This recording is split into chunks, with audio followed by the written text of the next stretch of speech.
নমস্কার, শান্তন টিভির পর্দায় রয়েছে আমি দীপান্বিতা। চোখ রাখবো সংবাদে। সহায়ক মূল্যে ধান ক্রয় শুরু হবে 15 জুন থেকে। রাজ্য স্তরের এই আনুষ্ঠানিক সূচনা করা হবে দক্ষিণ ত্রিপুরা জেলার শান্তিরবাজার মহকুমায়। এই কার্যক্রম 31 জুলাই পর্যন্ত চলবে। সোমবার সচিবালয়ে সাংবাদিক সম্মেলন করে এই বিষয়ে জানান খাদ্য ও জনসংবহন দপ্তরের মন্ত্রী সুশান্ত চৌধুরী। কৃষকদের উৎপাদিত ধানের সঠিক মূল্য প্রদান করতে 2019 সালে ডিসেম্বর মাস থেকে ধান ক্রয় করা শুরু করা হয়েছে। প্রতি বছর খারিফ ও রবি মরশুমে তাদের কাছ থেকে ধান ক্রয় করা হয়। আগামী 15 জুন থেকে চলতি বছর রবি মরশুমে ধান রাজ্য সরকার কৃষকদের কাছ থেকে সহায়ক মূল্যে ক্রয় করবে। রাজ্য স্তরে এর আনুষ্ঠানিক সূচনা করা হবে দক্ষিণ ত্রিপুরা জেলার শান্তিরবাজার মহকুমায়। এই কার্যক্রম 31 জুলাই পর্যন্ত চলবে। সোমবার সচিবালয়ে সাংবাদিক সম্মেলন করে এ বিষয়ে জানান খাদ্য ও জনসংবহন দপ্তরের মন্ত্রী সুশান্ত চৌধুরী। তিনি জানান, রাজ্যের বিভিন্ন জায়গায় সহায়ক মূল্যে ধান ক্রয় করার জন্য মোট 31টি অস্থায়ী ধান ক্রয় কেন্দ্র খোলা হবে। এ মরশুমে 16,000 মেট্রিক টন ধান কেনার লক্ষ্যমাত্রা নেওয়া হয়েছে। এজন্য সহায়ক মূল্য বাবদ মোট প্রায় 35 কোটি টাকা ব্যয় হবে, যা পরবর্তী সময় ভারত সরকার দ্বারা রিম্বার্সমেন্ট করা হবে। বর্তমানে ধানের সহায়ক মূল্য কুইন্টাল প্রতি 2183 টাকা, যা ভারত সরকার দ্বারা নির্ধারিত। এছাড়া এক্ষেত্রে অপারেশনাল কাস্ট বাবদ রাজ্য সরকারের কোষাগার থেকে প্রায় 10 কোটি টাকা ব্যয় হবে বলে জানান তিনি।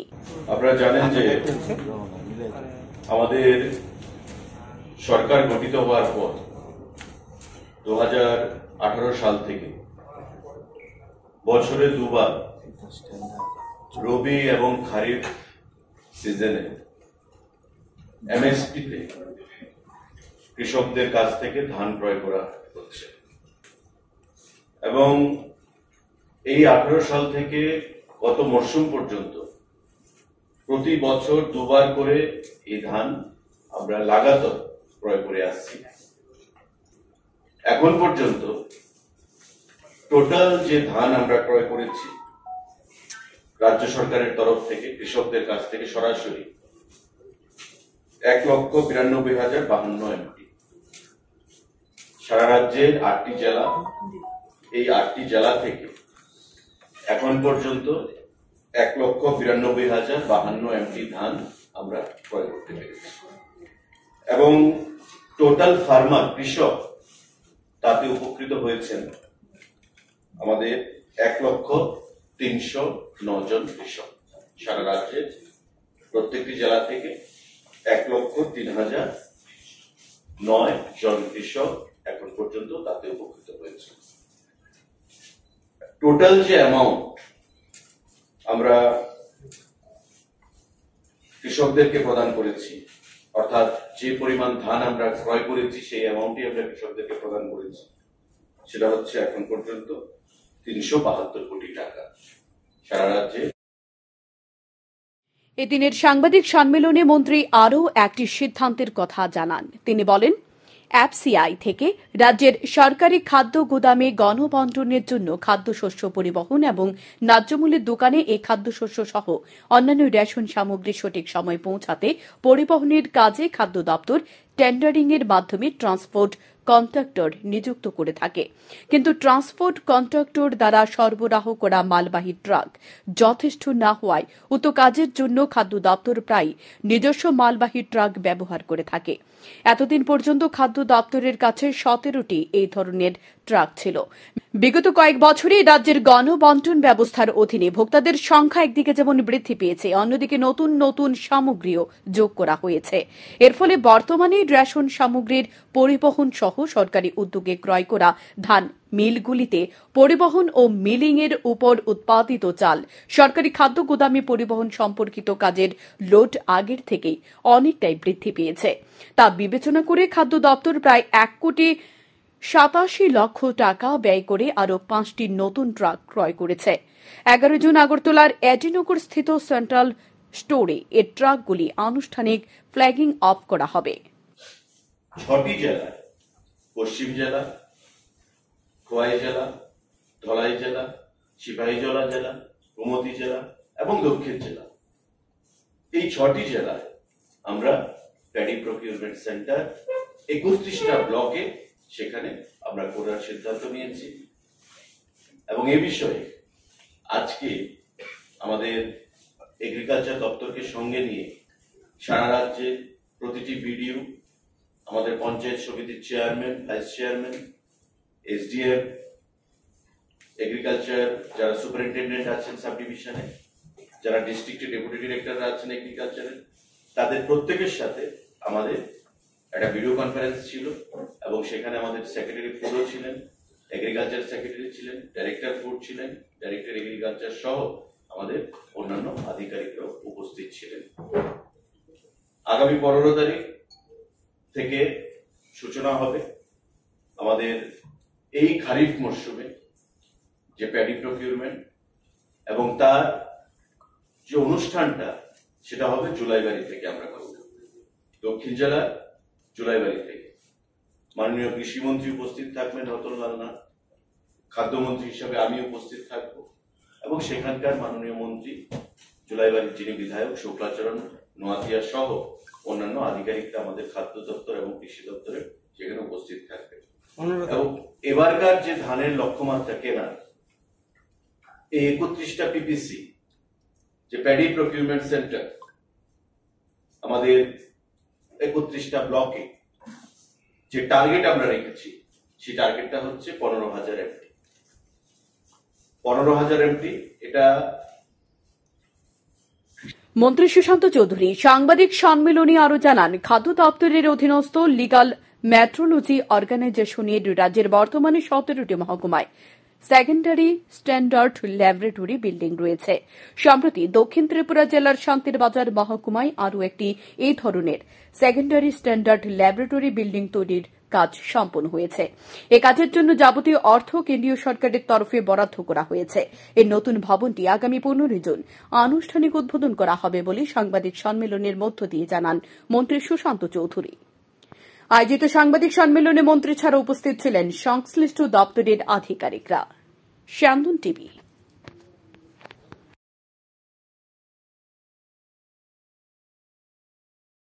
ইন্টারভিউ গ্রহণ করার দাবিতে ডেপুটেশন দিতে গিয়ে পুলিশের বাধার মুখে পড়ল বেকার যুবকরা। পরীক্ষা কবে নাগাদ হবে কিনা দ্বন্দ্বে রয়েছে চাকরি প্রত্যাশী বেকার মহল। নির্বাচনের ফলাফল ঘোষণার পরেই রাস্তায় নামল হতাশ বেকার যুবকরা। 2 বছর অতিক্রান্ত হয়ে গেছে, জেল পুলিশের লিখিত এবং মৌখিক পরীক্ষা নেওয়া হচ্ছে না বলে তাদের অভিযোগ। তাই চাকুরি প্রত্যাশী যুবকরা রাজধানীর জেল রোড স্থিত পিজন ডাইরেক্টর অফিসে যায় ডেপুটেশন প্রদান করার জন্য, কিন্তু আধিকারিকরা ডেপুটেশন গ্রহণ করেনি। পুলিশ দিয়ে জানিয়ে দেওয়া হয় ডেপুটেশন গ্রহণ করা হবে না, বাড়ি চলে যাওয়ার জন্য। সূত্রের খবর, চাকুরি প্রত্যাশা যুবকদের আশ্বাস দিতে পারবে না বলে ডেপুটেশন গ্রহণ করেনি কোনো আধিকারিক। এ বিষয়ে চাকুরি প্রত্যাশী যুবকরা জানায়, তারা 2022 সালে জেল পুলিশের নিয়োগ হতে শারীরিক পরীক্ষা দেয়, তারপর তাদের লিখিত ও মৌখিক পরীক্ষা নেওয়ার নিয়ম রয়েছে, কিন্তু যথারীতি সংশ্লিষ্ট দপ্তরের পক্ষ থেকে তাদের লিখিত ও মৌখিক পরীক্ষা নেওয়া হচ্ছে না। দীর্ঘ 2 বছর কেটে গেলেও দপ্তর থেকে কোনো ধরনের আশ্বাস পাচ্ছে না। লিখিত ও মৌখিক পরীক্ষা কতটা গ্রহণ করা হবে সেটা তাদের প্রশ্ন। তাই তারা দপ্তরের আধিকারিকদের সাথে আলোচনা করে এদিন ডেপুটেশন দিতে এসেছিল। আশ্চর্যের বিষয়, দপ্তরের সাথে কথা বলে আসার পরেও তাদের কাছ থেকে ডেপুটেশন গ্রহণ করা হয়নি। প্রায় 12,000 চাকুরি প্রত্যাশী যুবক চাকুরির জন্য অপেক্ষা করছে। পিজন ডাইরেক্টর অফিসের সামনে মোতায়েন করা হয় পুলিশ ও টিএসআর বাহিনী।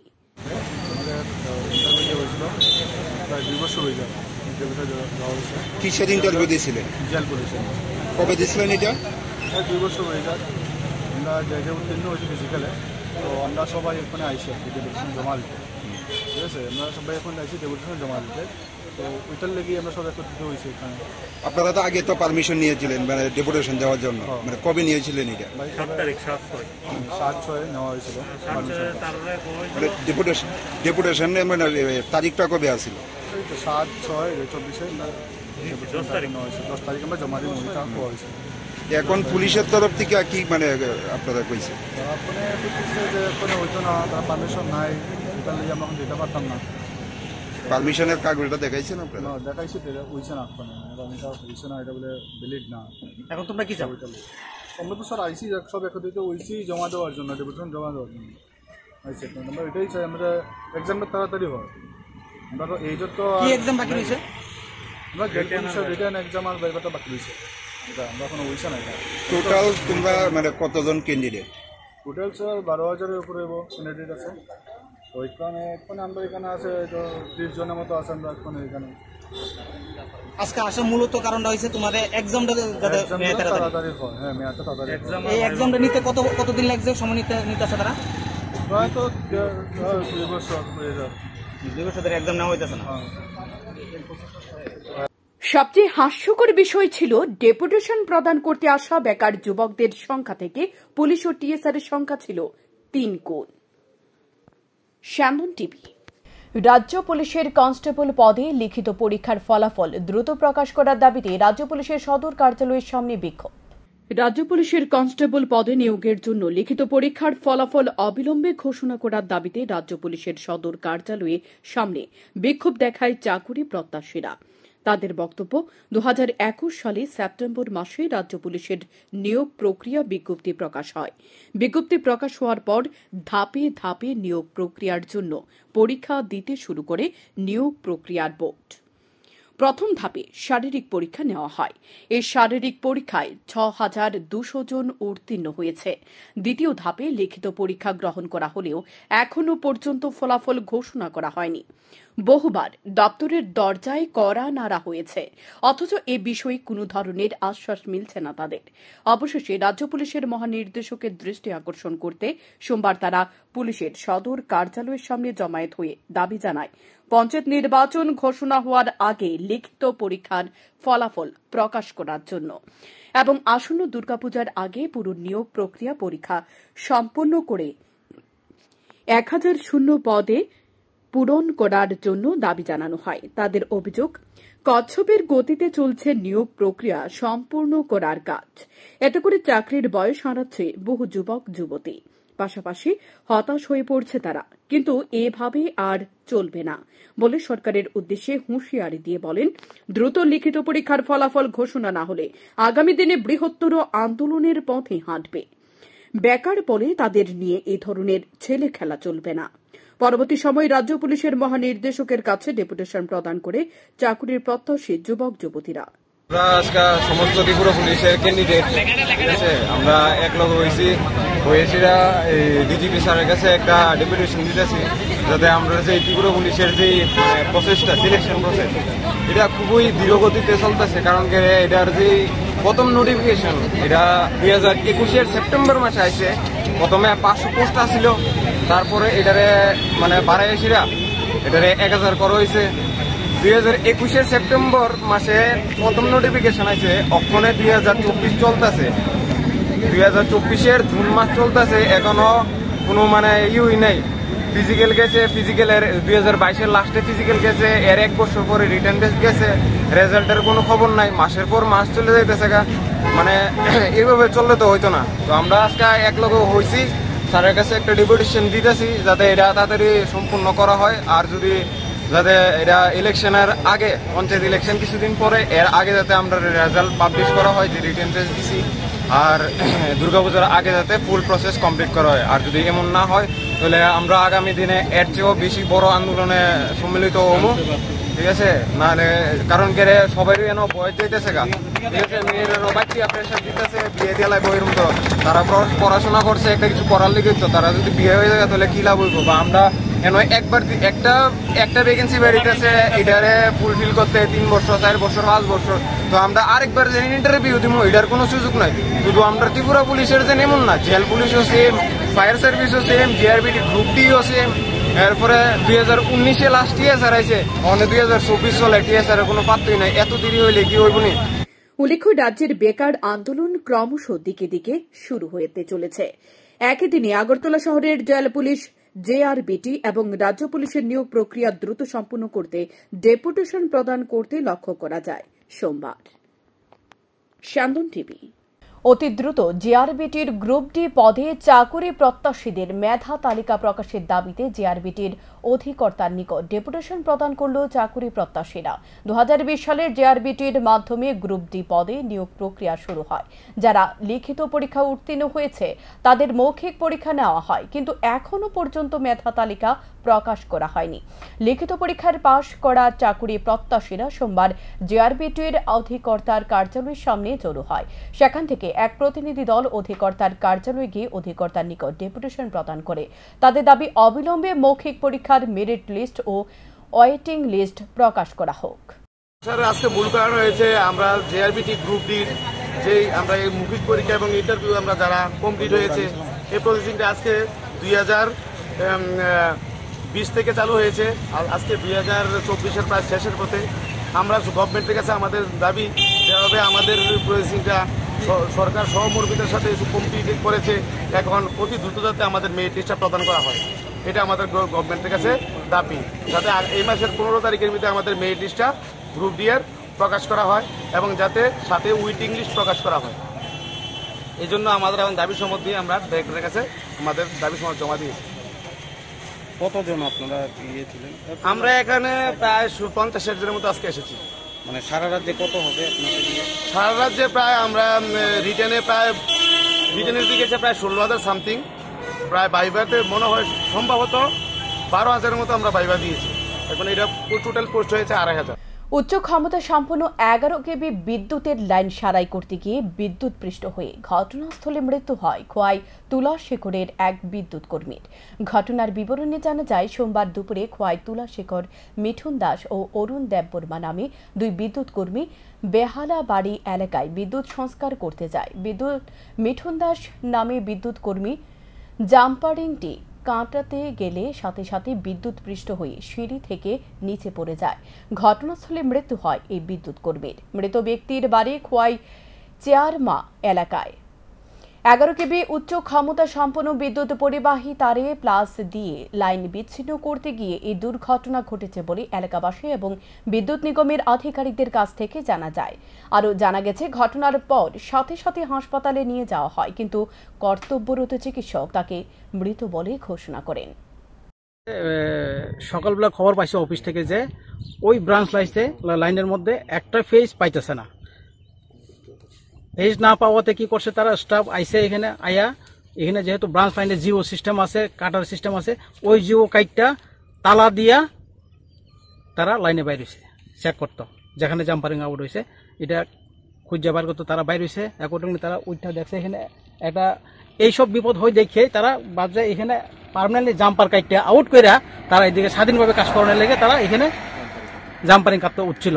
ততক্ষণেই কে বা কারা পাবলিক এখানে তালা ভেঙ্গা, সেটা আপনারাও দেখছেন এখানে, ওইটা ভেঙ্গা জিও দিয়া দেওয়ার পরে ঘটনাটা হয়ে গেছে। এখানে মারা গেছে কি নাম ওনার? ওর নাম হইল মিঠুন দাস, ও বাসাইবাড়ি সেকশনের হেল্পার। আরেকজন লোক আসছিল, তার সঙ্গে আসছিল আরেকজন স্টাফ অরুণ দেববর্মা। তারা দুজন প্লাস একজন এজেন্সির লোক একজন আছে। যেহেতু দুজনে তো কাজ করা যায় না, তার জন্য সিনিয়র ম্যানেজার কইছে তাদেরকে তুমি আরেকজন লোক ব্যবস্থা করে নিয়ে যাও। ওইভাবে তারা তিনজনে বাইরে ছিল। এই ঘটনা নিয়ে কি ডিপার্টমেন্ট কোনো এফআইআর করছে নাকি? ডিপার্টমেন্ট এফআইআর করা হয়েছে সিনিয়র ম্যানেজার তরফ থেকে। এখন বাকি যেহেতু এক্সপায়ার হয়েছে বাকি। নতুন বাজার সাপ্তাহিক হাট বাজারে গরু ব্যবসায়ীরা পুলিশের যন্ত্রণায় এক প্রকার অতিষ্ঠ হয়ে পড়েছে। অভিযোগ, অমরপুর থেকে এক গরু ব্যবসায়ীকে নতুন বাজার হাট বাজারে দুটি গরু বিক্রি করার জন্য নিয়ে আসলে বিক্রি না হওয়াতে পুনরায় বাড়ি নিয়ে যাওয়ার সময় নতুন বাজার থানার ওসি সুবিমল বর্মন খেদের নাল এলাকায় গরু গাড়িটিকে থামিয়ে 10,000 টাকা জরিমানা করে, কিন্তু গরু ব্যবসায়ী জরিমানা প্রদান না করায় হুমকি দেওয়া হয় বলে অভিযোগ। তারা আরও জানায়, এই নতুন বাজার থানার ওসি সুবিমল বর্মন থাকাকালীন বিগত 2 মাস আগে নতুন বাজার থানাও যতনবাড়ি ফাঁড়ি থানার সামনে দিয়ে দিনের পর দিন গরু পাচার করে বাংলাদেশ নিয়ে যাওয়া হলেও পুলিশ নীরব দর্শক ছিল। কিন্তু বর্তমানে অভিযোগ, মোটা অঙ্ক জরিমানা করলে প্রতিবাদ জানানো হয়, তখন পুলিশ বলে গরু নিয়ে গোশালায় নিয়ে দেওয়া হবে। ফলে বাজারের উপর প্রভাব পড়ছে বলে দাবি করেন বাজারের গরু বিক্রেতারা। তাই এদিন তারা থানায় ছুটে আসে ওসি সাহেবের সাথে দেখা করার জন্য, কিন্তু ওসি সাহেব তাদের সাথে দেখা করেননি বলে জানান গরু বিক্রেতারা। আজকে 2-3 বছর ধরে এসে এই ধরনের থানায় গিয়েছে, ওসি সাহেবরা থানা দ্বারা করা তারা থেকে গরুগুলির ফাইন কাটতে আছে এবং দুধ ধরতে আছে। বারবার জিজ্ঞেস করে আমি আমার ছেলেদের পাঠাইছি যে ওসি সাহেবের সঙ্গে কথা পেয়ে এসে তোমরা কী করতে চাইতেছে উনি উনি মানে আগে তো এরকম ছিল না, এরকম সিস্টেম ছিল না। এখন যে এই যে সিস্টেমটা করছে এটা কী ব্যাপারে হইতে আছে, কেন হইতে আছে এটা জানতে হইব। বিষয়ে আমি জানি না ঠিক এরা কেন ধরতে আছে, কী আছে বিষয় আমার মানে এটা আমাদের নলেজে নাই। যার ধরুন আমি এখন আজকে 3 বছর ধরেই 3টা বাজার 3টা সাপ্তাহে ধরেছে আজকে। আমি একটু কথা বলি, কথাটার মধ্যে আজকে আমাদের নতুন বাজারে বিগত বহু পুরানা রেগুলেটেড মার্কেট, এই রেগুলেটেড মার্কেটের একদম আন শান বলা যায় আমাদের এই গরু বাজার, ছাগল বাজার, শুগর বাজার, মুরগ, হাঁস মুরগ, বহু জায়গা থেকে ব্যবসায়ীরা আসে এখানে ব্যবসা করে এবং প্রচুর পরিমাণ জমায়েত হয়। কিন্তু আজকে মাসখানিক 3 বাজার বা 4 বাজার ধরে আমাদের নতুন বাজার থানার ওসি সাহেব কী করছে, ওই কোনো সিস্টেম নাই, কোনো শৃঙ্খলা নাই। আমাদের বহু জায়গা থেকে গরু ব্যবসায়ীরা আসছে, যেমন উদয়পুর, আগরতলা, বিশালগড়, এইখান দিয়ে বিলুনিয়া সাইড থেকে জামজুরি টরিলিয়া অনেক ব্যবসায়ীরা আসতো। তাদের থেকে এই একটা গাড়িতে 2-3টা গরু থাকলো, তারা 8,000, 5,000, 6,000, 7,000 যা এমনি পারতেছে এমনি ফাইন নিতেছে। আজকে যে বিষয়টা আমাদের কাছে আসলো কিছুক্ষণ আগে, ওনারা সকালবেলা গরুগুলি নিয়ে আসলো অমরপুর থেকে আমাদের নতুন বাজারে বিক্রি করবে বলে, কিন্তু দেখা গেছে আজকে ওনারা সেই পরিমাণ রেট পায়নি, গরুগুলি আবার বাড়িতে রিটার্ন নিয়ে যাচ্ছে অমরপুরে। এবং কি আমাদের গভর্নমেন্ট রুলস বানাবে, আমাদের অফিস থেকে হাসিল কেটে উনি গরুগুলি নিয়ে যাচ্ছে, কিন্তু মাঝ রাস্তায় আমাদের ওসি সাহেব দরে কী করলো, 10,000 টাকা ফাইন দিতে হবে। কোনো সিস্টেম নাই, রুলস নাই, কেন দিতে হবে তাও বলতে পারবো না তাদেরকে। তারা যদি বলতে যে কেন দেবে, কিন্তু তারা কোনো রিটার্ন দিচ্ছে না। তো কিছু বললে গৌশালাতে নিয়ে গরু দিয়ে দেয়, তো তারা প্রথম ব্যাপারীরা বললো হ্যাঁ দিয়ে দাও। তো তারপর আমরা আসে দেখলাম এই এখন ওসি সাহেব আমাদেরকে সঙ্গে কথা বলতে চাচ্ছে না, উনি আসছে না। তো তার জন্য আমরা দেখছি বিগত বহুদিনে আমরা একটা গরু কিনছি, আমরা বাড়িতে নিয়ে যাব, দেখছি আমাদের থেকে প্রচুর পরিমাণ ফাইন কাটছে। কিন্তু দিনে নিট ইউজি পরীক্ষায় প্রশ্নপত্র ফাঁস হয়ে যাওয়ার বিষয় নিয়ে গত কয়েকদিন ধরে রাজনৈতিক ছাত্র সংগঠনের আওয়াজ তুলছে। কারণ এত গুরুত্বপূর্ণ পরীক্ষার প্রশ্নপত্র ফাঁস হয়ে যাওয়ার বিষয়টি সাধারণভাবে দেখতে চাইছে না ছাত্র সংগঠনগুলি, কারণ এর উপর নির্ভর করে বহু ছাত্রের ভবিষ্যৎ।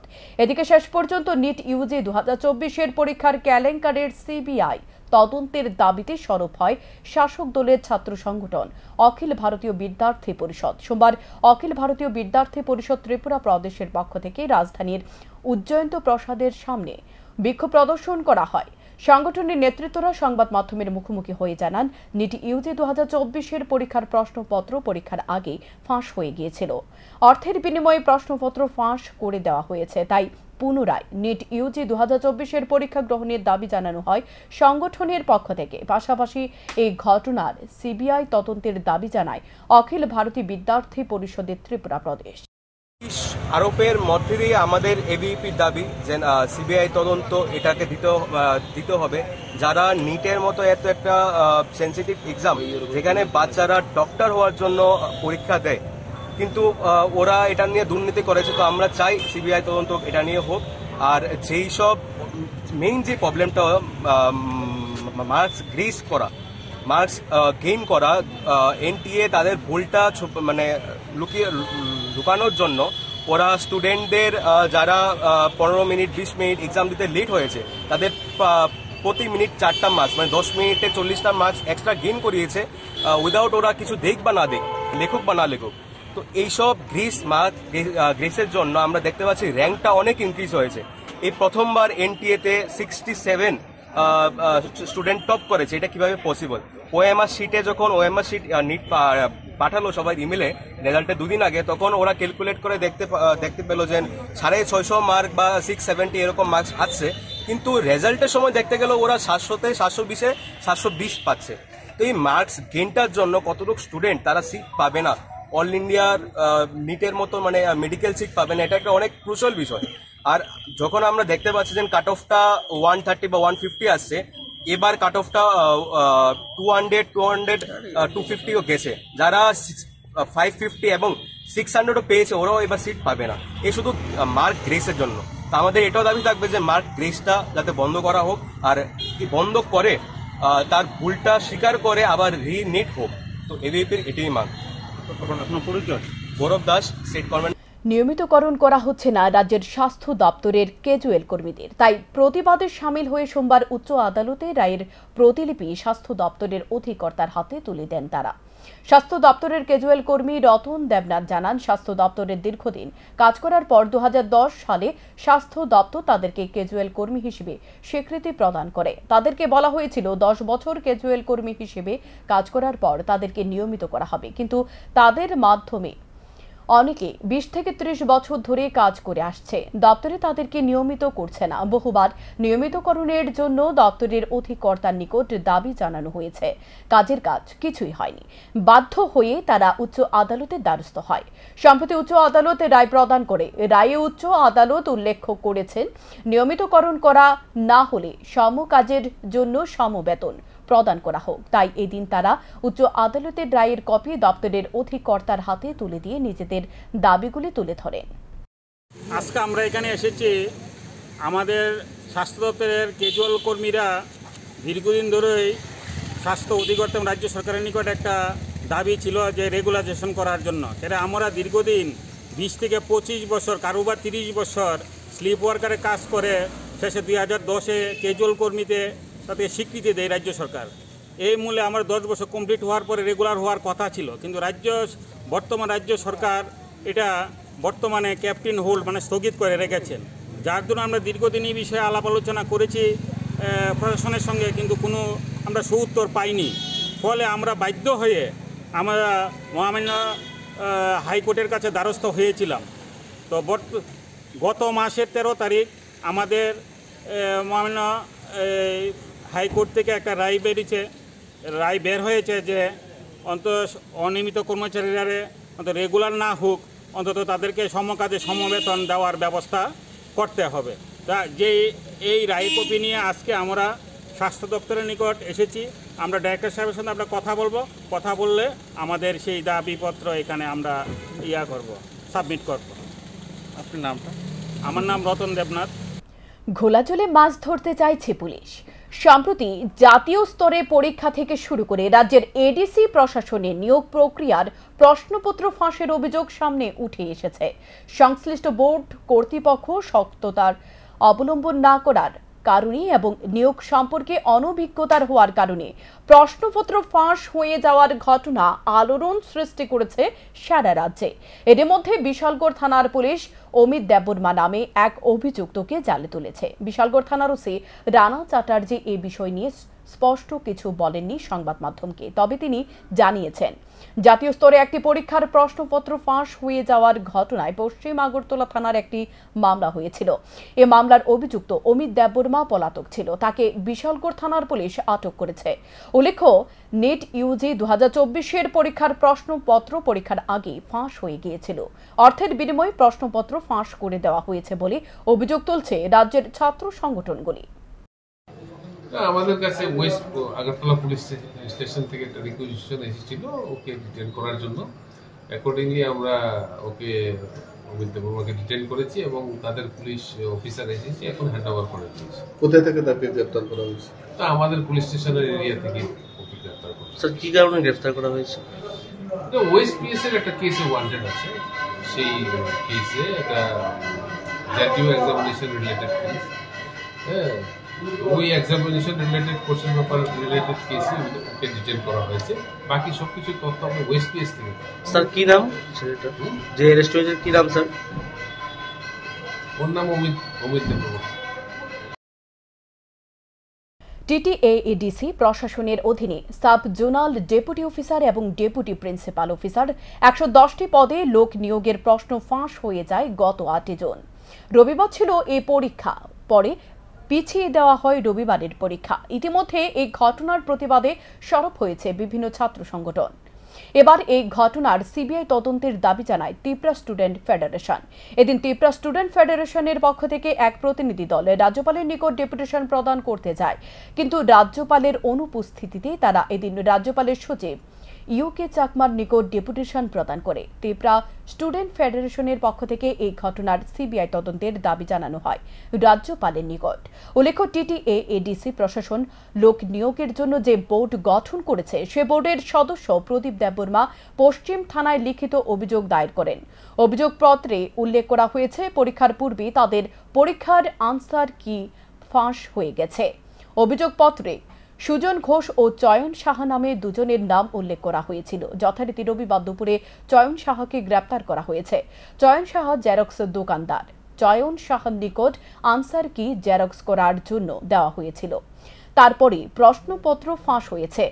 ত্রিপুরা পুলিশের গ্রেপ্তার করেছে চয়ন সাহা নামে রাজধানীর অ্যাডভাইজার চৌমুনি থেকে সে জেরক্সের দোকানের কর্ণধারকে। পুলিশের প্রাথমিক তদন্তে যে তথ্য বেরিয়ে এসেছে তার রীতিমতো চাঞ্চল্যকর বিষয়।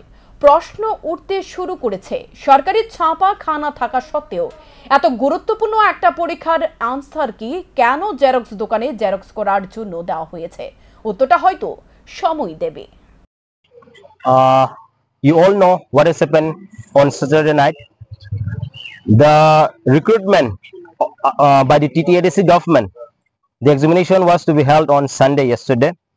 But one night before, the paper got leaked for the post of the subzonal and deputy principal officer under the TTADC government. So we realized that it was a genuine paper leak, and as soon as we got the information, we put a press release, and we have got in touch with all the applicants who are ready to appear for the exam. So we are very much aware, and today we have come to meet the governor of the state. So we have appealed for the CBI inquiry to make a proper investigation, and we appeal to find the culprit who is involved in this paper leak and punish. So for this reason we demand for the CBI inquiry. গত দুদিন আগে ভারতীয় জনতা পার্টির সহ সভানেত্রী পাতালকন্যা জমাতিয়ার মাধ্যমে post করে বলেছেন এডিসিতে দুর্নীতি হচ্ছে। কেন্দ্র থেকে যে পয়সা এডিসির জন্য দেওয়া হচ্ছে সে টাকা ঠিকভাবে ব্যবহার করা হচ্ছে না। এর জন্য তিপ্রামথার সুপ্রিমো প্রদ্যুৎ কিশোর দেববর্মন এবং তার টিম এডিসি পরিচালনা করতে পুরোপুরিভাবে ব্যর্থ। তাই অবিলম্বে প্রদ্যুৎ কিশোর দেববর্মনের পদত্যাগের দাবি জানায় প্রদেশ যুব কংগ্রেস। সোমবার প্রদেশ কংগ্রেস ভবনে এডিসি প্রশাসনের বিরুদ্ধে দুর্নীতির অভিযোগ তুলে সাংবাদিক সম্মেলনে একথা বলেন প্রদেশ যুব কংগ্রেসের সভাপতি নীলকমল সাহা। তিনি বলেন, সম্প্রতি এডিসি প্রশাসনের নিয়োগ প্রক্রিয়াকে কেন্দ্র করে ঘটে যাওয়া নজিরবিহীন ঘটনা। পরীক্ষার আগে ফাঁস হয়ে যায় প্রশ্নপত্র। বাধ্য হয়ে এডিসি প্রশাসন পরীক্ষা পিছিয়ে দেয়। এবার এই প্রশ্নপত্র ফাঁসের ঘটনায় সিবিআই তদন্তের দাবি জানায় প্রদেশ যুব কংগ্রেস। আরও বলেন, যারা এই ঘটনার সাথে জড়িত তাদের চিহ্নিত করে উপযুক্ত শাস্তি প্রদান করতে হবে। তিনি আরও বলেন, ইন্টারভিউ বোর্ডের পক্ষ থেকে রাজধানীর অ্যাডভাইজার চৌমুনি এলাকায় এক জেরক্সের দোকানে প্রশ্নপত্র ছাপানোর জন্য দেওয়া হয়েছিল। এ ঘটনায় চয়ন সাহা নামে একজনকে গ্রেপ্তার হয়েছে পশ্চিম থানার পুলিশের হাতে। কিন্তু উদ্বেগজনক বিষয় হলো, প্রশ্নপত্র ছাপানোর জন্য এডিসি প্রশাসনের কাছে কি একটি জেরক্স মেশিন নেই?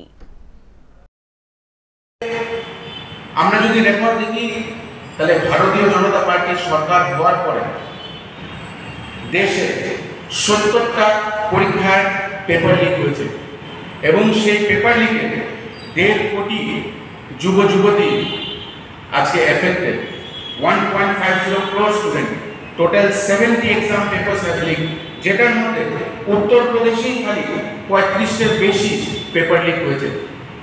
আমরা আগেও বলেছি যে ভারতীয় জনতা পার্টি যুবকদের স্বার্থে কখনোই কাজ করে না। তাদের একটাই ক্রোনোলজি যে যুবকদেরকে চাকরি দেব না, তাদেরকে মিছিল মিটিং হাঁটাবো, তাদেরকে দিয়ে মানুষের ঘর ভাঙাবো, তাদেরকে নেশা বাণিজ্যতে সুপ্রিম করে তুলব। যখনই চাকরির কোনো রকম লিঙ্ক বেরায় বা চাকরির ভুয়ো অ্যাডভার্টিজমেন্ট তারা দেয়, চাকরির পরীক্ষা নেওয়ার পরে তাদের নিয়োগ হয় না। এবং এটাও দেখা যাচ্ছে যে পেপার লিক একটি চরম জায়গায় গিয়ে আজকে ভারতবর্ষে চারিদিকে পেপার লিক হচ্ছে। আমাদের রাহুল গান্ধীজি বলেছিল আমাদের যুব গ্যারান্টিতে যে যদি ইন্ডিয়া সরকারে আসে তাহলে সবচেয়ে প্রথম যুবকদের জন্য উনি পেপার লিক্সে মুক্তির এই গ্যারান্টিটা দেবেন।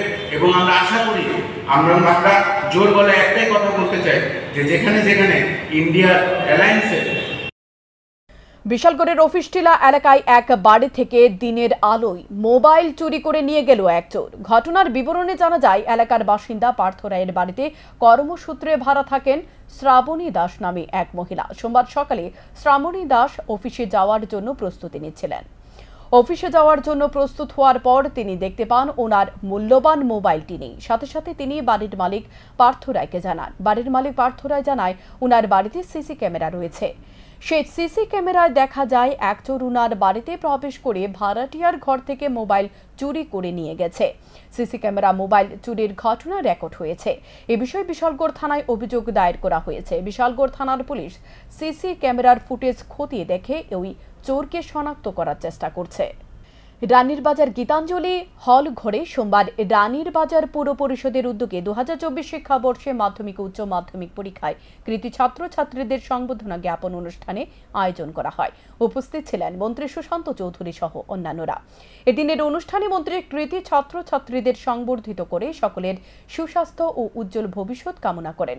মন্ত্রী বলেন, শিক্ষার অন্যতম উদ্দেশ্য হচ্ছে আত্মার উৎকর্ষ সাধন। শুধু ডিগ্রি অর্জনের শিক্ষা প্রকৃত শিক্ষা নয়, প্রকৃত শিক্ষা হলো মানুষের জন্য সমাজে এগিয়ে আসা বলে জানান মন্ত্রী। আরো বলেন, বিগত দিনে ব্যতিক্রমী চিন্তা ভাবনা ছিল। ছাত্রীদের বলা হতো পড়াশোনা করে তাদের সংসার করতে হবে, কিন্তু এই চিন্তা থেকে এখন ছাত্রীরা বের হয়ে আত্মনির্ভরের কথা ভাবছে। আজকাল মেয়েদের মনে রাখতে হবে পড়াশোনা করে তাদের আত্মনির্ভর হতে হবে, তারপর তারা তাদের ভবিষ্যতের কথা চিন্তা করবে। বন্ধু বান্ধব এখানে অনেক অভিভাবকও আছেন, নিশ্চয়ই শিক্ষক শিক্ষিকাও আছেন যাদেরকে আমরা দেখতে পাচ্ছি। আমাদের প্রত্যেকের একটা চাহিদা, একটা স্বপ্ন থাকে যে আমার ছেলে, আমার মেয়ে, আমার আত্মীয় সে ডাক্তার হবে, ইঞ্জিনিয়ার হবে, বড় কিছু হবে। এবং আমরাও সেটা আশা করি যে প্রতিটি স্কুলে ভালো ফলাফল হোক। আমাদের সরকারের যে চিন্তা ভাবনা, চেতনা বা আমাদের প্রত্যেকের যে চাহিদা, আমি যদি চাই যে আমার ঘরের আমার ছেলেটা, আমার মেয়েটা ভালো ফলাফল করুক, সে মেডিকেলে চান্স পাবে, সে ইঞ্জিনিয়ারিংয়ে চান্স পাবে, এমন প্রত্যেকটা মা বাবা সেটা চাহিদা বা তারাও স্বপ্ন দেখে। অনেক মা বাবা কষ্ট করে ছেলে মেয়েদেরকে পড়াশোনা করান, অনেকের মা বাবা নেই, হোস্টেলে থেকে পড়াশোনা করে, কেউ আত্মীয় স্বজনের বাড়িতে থেকে, মাসি পিসির বাড়িতে থেকে পড়াশোনা করে। কিন্তু মনে রাখতে হবে জীবন একটা যুদ্ধ, সেই যুদ্ধে আমাদের এগিয়ে যেতে হবে। কোনো বাধার কাছে যেন আমরা কোনো অবস্থাতেই হার না মানি, বিশেষ করে পড়াশোনার ক্ষেত্রে। ডাক্তার, ইঞ্জিনিয়ার, ভালো প্রতিষ্ঠিত ব্যক্তি আমরা হব, এটা আমাদের প্রত্যেকের চাহিদা। কিন্তু পাশাপাশি আমাদের এই জিনিসটা মাথায় রাখতে হবে যে আমাকে সবার আগে একটা ভালো মানুষ। মুঙ্গিয়াগামী এলাকার নেশা বিরোধী অভিযানে আটক প্রচুর পরিমাণে ফেন্সিডিল ও গাঁজা। গ্রেপ্তার করা হয়েছে 3 জনকে। তেলিয়ামুড়া মহকুমা পুলিশ আধিকারিক IPS সুদাম্বিকা আর জানান, পুলিশের এই অভিযানের মধ্য দিয়ে মুঙ্গিয়াগামী এলাকার তথাকথিত মাদক মাফিয়া সঞ্জয় গান্ধী দেববর্মা সহ তার 2 সহযোগীকে জালে তুলেছে পুলিশ। ধৃতদের বিরুদ্ধে উপযুক্ত NDPS ধারা অনুযায়ী মামলা গ্রেপ্তার নেওয়া হয়েছে। আটক হওয়া নেশা সামগ্রীর মধ্যে রয়েছে 12,018 বোতল ফেন্সিডিল ও 4 কেজি শুকনো গাঁজা। আটককৃত এই অবৈধ নেশা সামগ্রীগুলির কালো বাজারে মূল্য কয়েক লক্ষাধিক টাকা হবে বলে ধারণা করছে পুলিশ।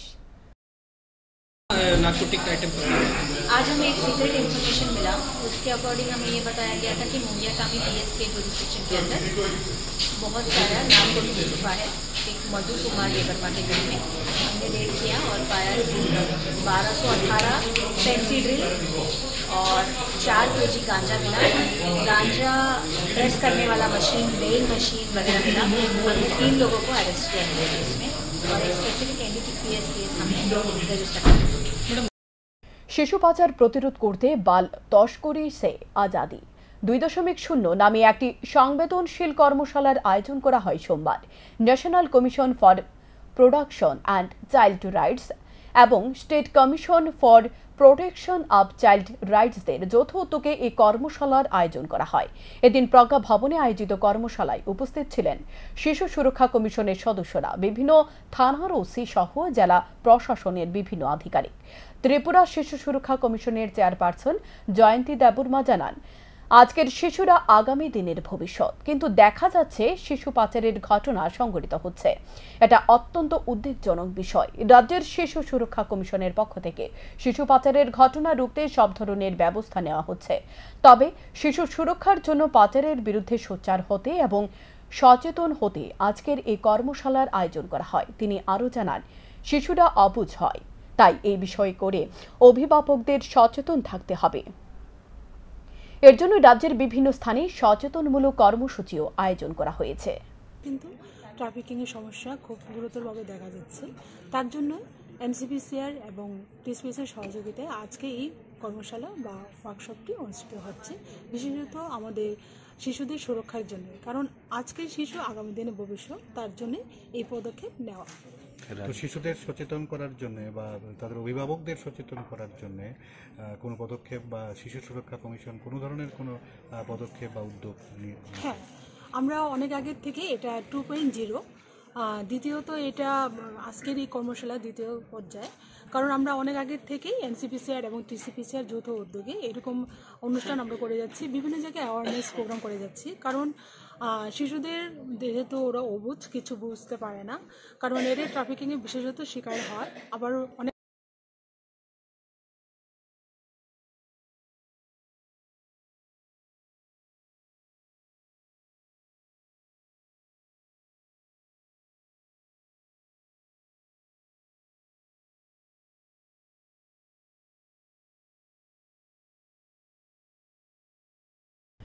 এখনকার মতো সংবাদে এ পর্যন্তই। চোখ রাখুন স্যান্দন টিভির পর্দায়। নমস্কার।